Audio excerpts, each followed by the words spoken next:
बातमी येते एका पेपर फुटी संदर्भातली आणि त्याला एक वेगळा अँगल आता समोर आलाय, बघूया. तर औषध निरीक्षक पदासाठी 22 मार्चला MPSCची परीक्षा पार पडली. मात्र परीक्षा देणाऱ्या 40,000 जणांच्या मेहनतीवर एका लव्ह स्टोरीने पाणी फिरलंय. नंदुरबारमध्ये प्राथमिक शाळेचे शिक्षक असणारे अमृत पाटील यांनी मुलगी ऋतुजासाठी परीक्षेचा पेपर फोडला. परीक्षेच्या 2 दिवस आधी पेपर फोडण्याकरता अमृत पाटील यांनी प्रवीण पाटील या नंदुरबारमधल्या कौटिल्य अकादमीच्या संचालकाची मदत घेतली. ऋतुजाच्या हाती लागलेला पेपर तिने प्रेमापोटी गौरव पाटीललाही दिला. ऋतुजा पास झाली, मात्र गौरवला अपयश आल्यानं दोघांमध्ये मोठे वाद झाले आणि ऋतुजाशी ब्रेकअप झाल्यानंतर गौरव पाटीलने MPSCत पेपर फुटीची तक्रार केली. या सगळ्या प्रकरणाचा मग पर्दाफाश झाला. आधी नीट, मग TET आणि आता MPSC. या विद्यार्थ्यांनी मग आता विश्वास तरी कशावर ठेवायचा, मेहनत करून पुढे जायचं स्वप्न पाहायचं की नाही, हे सगळे अनेक प्रश्न या निमित्ताने समोर येत आहेत.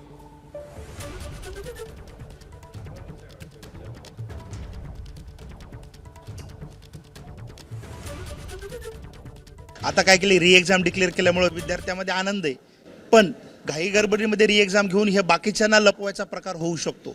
ही साखळी शोधली बरोबर आहे. म्हणजे पेपर फोडलाय कोणी याच्यामध्ये सहभागी आहे हे नाही असं करा. आरोपींना वाचवण्याचं षडयंत्र चालू आहे. कारण त्या एका विद्यार्थ्याच्या स्वप्नात क्वेश्चन आले होते का त्याला कोणीतरी दिले, त्यांना कोणीतरी दिले. ही साखळी खूप मोठी, हे आयोगापर्यंत जाते.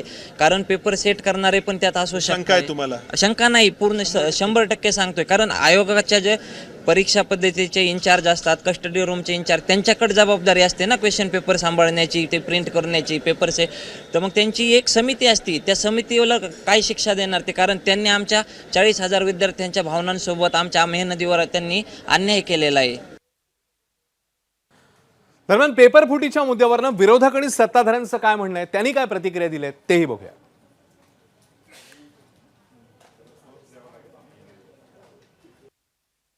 MPSCचे अध्यक्ष विवेक विमलवार महाराष्ट्रातल्या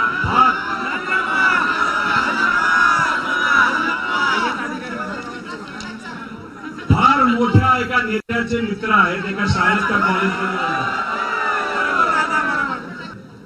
जर या महिन्या अखेरीस पर्यंत तुम्ही राजीनामा नाही दिला तर 1 तारखेला दुपारी 12 वाजता मी तुमच्या कार्यालयाला येत आहे. दुर्दैवाने ही गोष्ट ही सत्य आहे की नीटचा जो पेपर फुटला त्याचा केंद्रबिंदू हा महाराष्ट्र होता. आता MPSCचा आपण बोलताय, मध्यंतरी MHCETचा देखील विषय आलेला आहे. पण सगळीकडे ही परिस्थिती असताना आपण पाहतोय जे सगळे लोक, तरुण मुलं मुली जेव्हा रस्त्यावर आले होते, त्यांच्यावर लाठीचार्ज करणारे हेच होते, त्यांना दिमागी नक्षल बोलणारे हेच होते. आणि ह्यांच्याकडून एक परीक्षा नीट ते चालू शकत नाहीत. यांना 1 नेशन 1 इलेक्शन घ्यायचं. कुठल्या उद्देशाने हे केलेलं आहे ह्याला मला वाटतं प्रामुख्याने महत्त्व नाही. परंतु ही गोष्ट पेपर फुटीला ज्यांनी तिथे सहकार्य केलेलं आहे किंवा जेव्हा इतक्या सिक्रेट्समध्ये जेव्हा परीक्षा होणं अपेक्षित असताना नेमकं सिस्टममधल्या कुठल्या व्यक्तीच्या मार्फत हा पेपर लीक करण्यात आला, का करण्यात आला हे नंतर, परंतु करण्यात आला हे पहिलं शोधणं महत्त्वाचं होतं. ते आपण शोधलेलं आहे आणि त्यांच्यावरती आपण कारवाई करतो. आणि हे पुन्हा कसं होणार नाही ह्याकडे देखील उपाययोजना देखील ह्याच्यातून शिकवण घेऊन नक्कीच त्या देखील उपाययोजना आम्ही करू. दरम्यान पेपर फुटीचं हे बिंग नेमकं कसं फुटलं, काय नेमकं घडलं बघूया. ऋतुजा पाटील, गौरव पाटील यांच्या प्रेम प्रकरणामुळे हे पेपर फुटी प्रकरण समोर आलं. नेमकं काय घडलं हा सविस्तर घटनाक्रम आपण बघताय. ऋतुजा पाटीलचे वडील अमृत पाटील यांनी हा पेपर फोडला. अमृत पाटलांना पेपर फुटीसाठी प्रवीण पाटील या दलालाने मदत केली.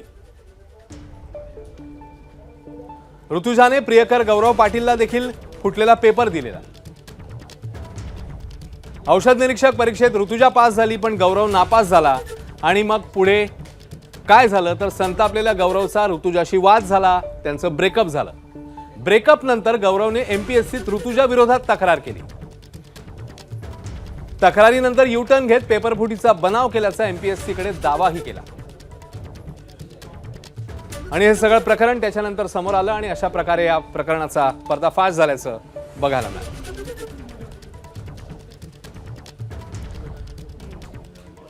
आणि एकूणातच हे अत्यंत गंभीर प्रकरण आहे. वारंवार पेपर फुटी जी होती खास करून महाराष्ट्रामध्ये. आपण आशिषला या संदर्भात विचारूया. आशिष, हे ताजं प्रकरण समोर आलं, नीट संदर्भात काय झालं आपण पाहिलं, पण महाराष्ट्रात खास करून सातत्याने पेपर फुटीचं सत्र बघायला मिळतंय. कसा आहे हा घटनाक्रम आणि किती गंभीर आहे महाराष्ट्रासाठी? अश्विन, म्हणजे तसं बघायला गेलं तर ही महाराष्ट्रासाठी अतिशय लाजिरवाणी गोष्ट अशी म्हणावी लागेल. कारण जे नीट पेपरफुटी प्रकरण पूर्ण देशभर घातलं, ज्यामुळे आपल्या केंद्रीय शिक्षण मंत्र्यांना राजीनामा द्यावा लागला किंवा जंतर मंतरसारखी एक संघटना उदयास आली, एक आंदोलन त्याचं झालं. आंदोलन झालं. ह्या सगळ्याचे जे मूळ कारण होतं नीट पेपरफुटी प्रकरण, ह्यातले सगळे महत्त्वाचे मोठे मासे होते हे महाराष्ट्रातले होते.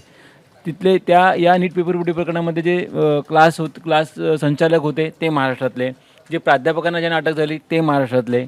पण हे कमी म्हणून काय त्यानंतर जी TETची परीक्षा झाली, जी एखादा शिक्षक बनण्याकरता जी आवश्यक असते, त्यामधले पण सगळे प्रमुख सूत्रधार महाराष्ट्रातले. आणि आता हे MPSCचे जे प्रकरण समोर आलेलं आहे, त्या तर अर्थातच ती महाराष्ट्रापुरती परीक्षा घेणारी संस्था आहे आणि त्याचे पण जे सगळे मोठे मासे आहेत ते सगळे प्रमुख हात आहेत त्यातले, ते देखील महाराष्ट्रातले ते. त्यामुळे महाराष्ट्रातले हे सगळं चित्र बघता की आता ह्या परीक्षा घेणाऱ्या यंत्रणांवर विश्वास ठेवायचा की नाही ठेवायचा, असा प्रश्न तयार झालेला आहे. अश्विन, खरं, आणि जसं आशिषने सांगितलं, यंत्रणांवर विश्वास ठेवायचा की नाही, मुख्य म्हणजे जी मेहनत विद्यार्थी करत असतात त्या मेहनतीचं काय, मग त्याचं जबाबदारी कोण घेणार आहे त्यांची मेहनत वाया घालवण्याची? सगळ्या प्रश्नांची उत्तरं आपल्याला घ्यावी लागतील.